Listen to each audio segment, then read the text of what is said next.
감사하신 아버지 하나님, 귀한 주일 저희들 한자리에 불러 모아주시고 또 먹고 마시고 영육간에 채워주심을 감사합니다.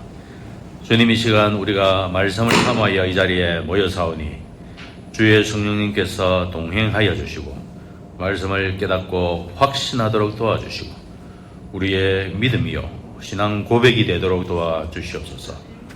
예수님 이름으로 기도합니다. 아멘. 2025년 3월 2일차 미래로 교회 목장 성경 교사반입니다. 본문은 마가복음 16장 19절 20절 2절 말씀입니다. 오늘 제목은 성천과 앉으심. 오늘 19절의 본문에서는 하늘로 들려 올라가셔서 앉으셨다 이렇게 되어 있습니다.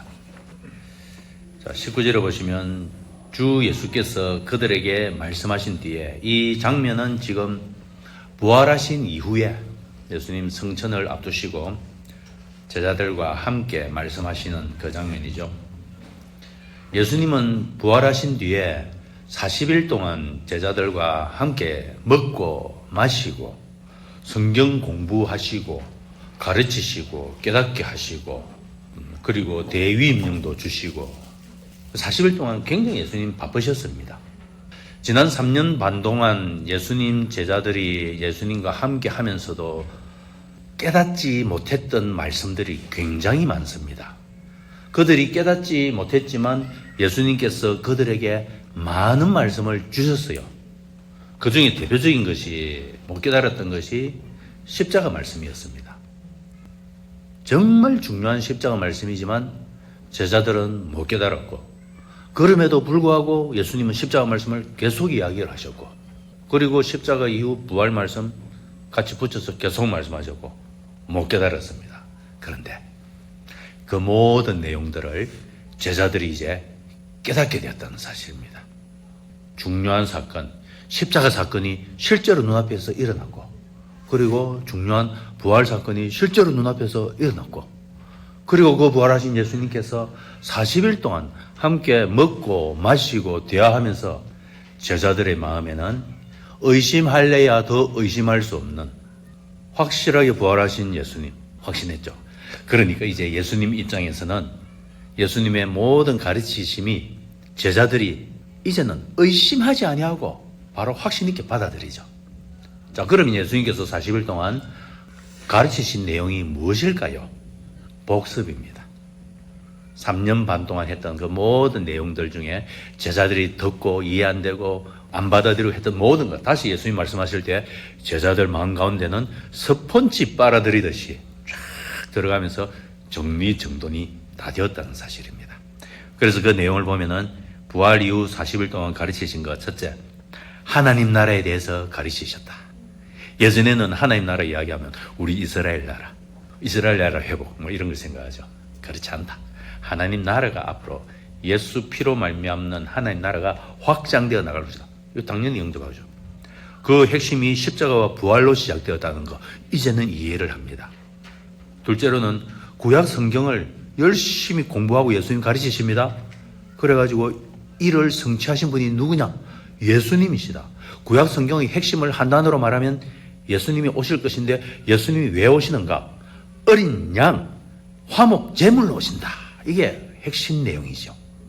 그래서 이 예수님께서 화목 제물로 오셔가지고 아하, 세상 죄를 지우고 가는 하나님의 어린 양으로 화목 제물로 십자가에 못 박혀 죽으셨구나. 이것을 성취하셨구나. 싹 다 이해를 하게 되었습니다. 세 번째, 그래서 예수님 곧 가시고 나면 성령님께서 오셔가지고 예수님이 해놓은 이 모든 일을 성령님께서 오셔가지고 더 깨닫고 확신시켜주면서 이 사실을 전 세계에 전파할 수 있도록 능력을 부어주실 것이다. 그러므로 말미암아 너희들이 나의 증인이 될 거다. 예수 증인이 될 거다. 이 이야기를 예수님께서 하셨을 때 제자들이 다 이해가 되었죠. 아, 그렇구나. 그래서 예수님께서 가시고 나서 10일 동안 기도에 전무할 수 있었죠. 불과 40일 전에 예수님 게세마네 기도할 때 베드로 뭐하고 있었습니까? 세 제자 뭐 했습니까? 전부 깊은 잠에 빠져들었던 사람들이 이제 40일 지나서 10일 뒤에 성령 강림하시지 않습니까? 10일 동안 기도에 전무하였더라 나옵니다. 그 중에 졸았더라는 기록 하나도 없습니다. 어떻게 40일 전과 후가 이렇게 다른가? 40일 동안 그 예수님께서 가르친 이 역사가 있기 때문이죠. 그래서 이해를 하고 기도에 전무하면서 성령님 오시기를 기다렸다.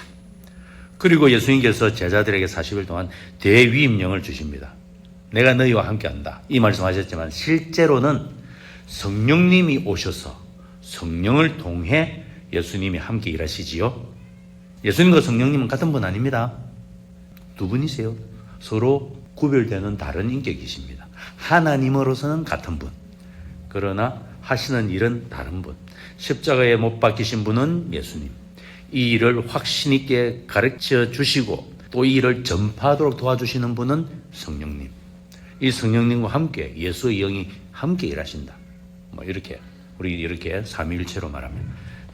그래서 대위임령도 주시고 이 모든 내용들이 부활 후 40일 동안 있었던 일들입니다. 그래서 제자들은 정말 써머리 총정리가 다 된 거죠. 부활 이후 40일 동안. 그 40일 동안에 예수님이 이런 일을 하셨다고 기록이 성경에 안 나와 있습니다. 안 나와 있지만 부활하신 뒤 처음 며칠 동안에 무슨 일이 일어났는가 보시면 이해가 되지요. 그 일을 40일 동안 복습하듯이 정리를 다 해주셨고 제자들은 확실하게 이해하고 영접했습니다. 그리고 짜잔 오순절날 성령님이 임하셨을 때 출발이 가능하게 되었다. 그 말이죠. 자, 성천에서 앉으셨다. 이 성천에서 하나님 오른쪽에 앉으셨다는 것은 예수님은 하나님이시라는 말씀입니다. 본질이 하나님이시고 여기 앉으셨다는 것은 이제 왕으로서 다스리신다. 승리자로 다스리시고 또 거기서 우리를 위해서 응원하시면서 중보기도 하고 계시고 또 여기서 앉으셨다. 이 말씀 왜 서시지 아니하시고 앉으셨을까? 대제사장의 임무를 완수하셨기 때문에 앉으신 것은 안식하신다는 말씀이지요. 이 땅에 있는 성전에서 일하는 제사장이나 대제사장은 앉아서 일 안 합니다. 성전 안에서는 할 일이 계속 있고 양을 잡아야 되고 할 일이 많기 때문에 다 히브리서 10장 11절에 보면 서서 일한다 이렇게 되어 있습니다. 하지만 예수님은 대제사장으로서 한 번에 완전한 제사로 끝을 맺었기 때문에 더 하실 일이 없으시다는 것입니다. 그래서 앉으셨습니다. 성천하셔서 완수하셨다. 예수님 말씀으로는 다 이루셨다. 그래서 앉으셨고요.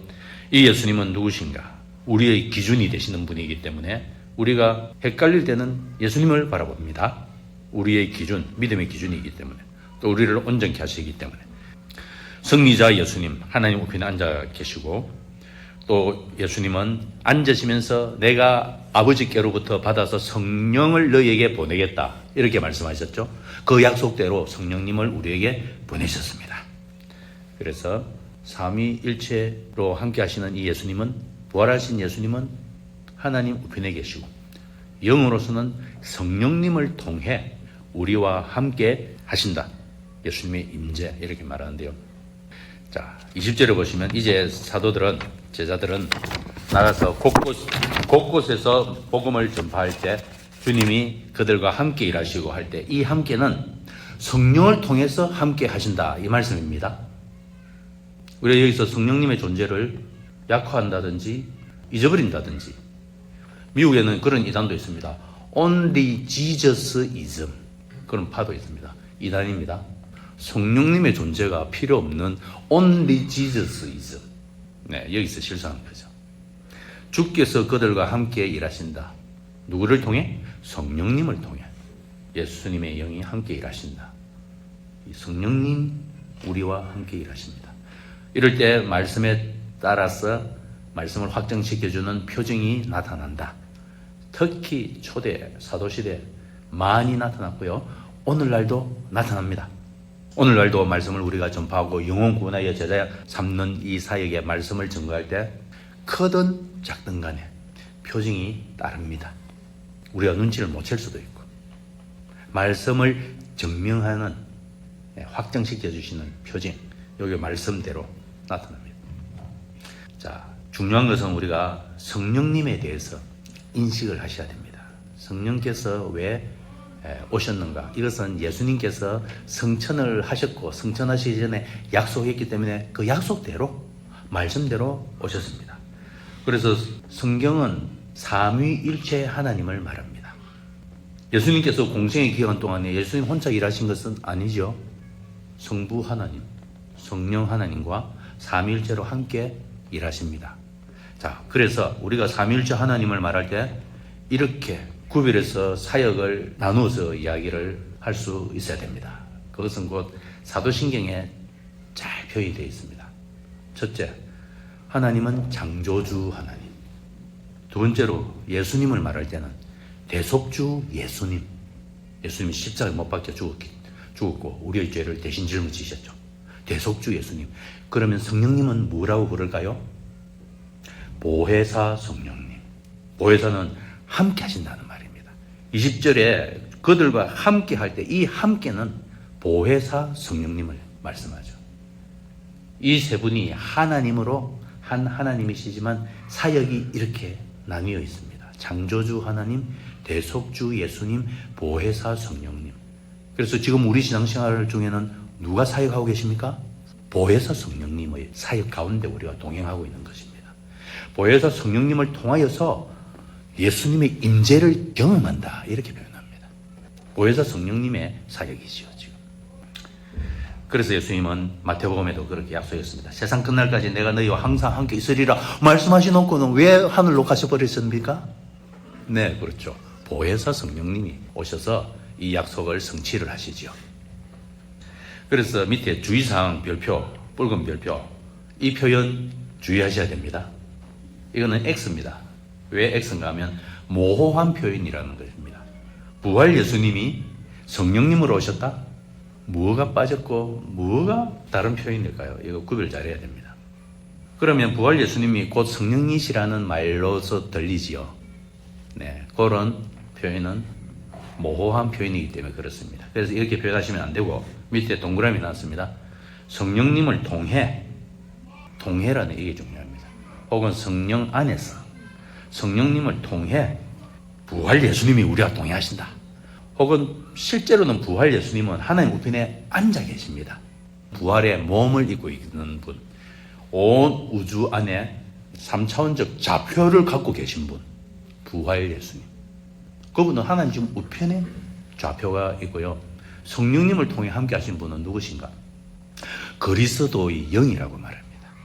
네, 그래서 영으로 함께 하신다, 이렇게 표현하는 것이 맞고요. 그래서 성령님을 통해 예수님이 우리와 동행하신다, 또는 성령님은 예수님의 사역을 계승하고 예수님의 임재를 나타내신다. 어려운 표현이 아니지요. 예수님의 사역, 십자가와 부활 예수님의 사역입니다. 대속주 예수님의 사역. 그런데 이 예수님께서 승천하시고 가셔버렸습니다. 그래서 예수님의 십자가와 부활을 누가 어떻게 전파를 하십니까? 네, 보혜사 성령께서 누구를 도구로 써서, 네, 제자들, 사도들을 도구로 써서 예수님의 사역을 드러내고 확정시켜 주신다, 또는 확신시켜 주신다, 이렇게 표현합니다.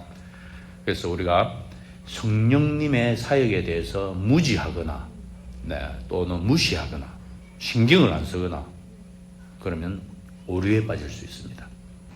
모든 것은 보혜사 성령께서 우리와 함께 하시면서 확정시켜 주신다. 네, 이거를 기억하시면 좋겠습니다. 자, 계간을 보시면 마가복음 16장 19절에서 20절 말씀은 예수님의 부활 후 성천과 제자들의 사역을 요약하는 구절입니다.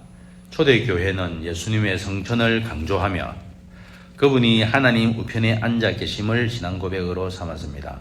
제자들이 복음을 전할 때 표징이 나타나고 말씀을 확정하는 일이 사도행전에서 실제로 이루어졌습니다.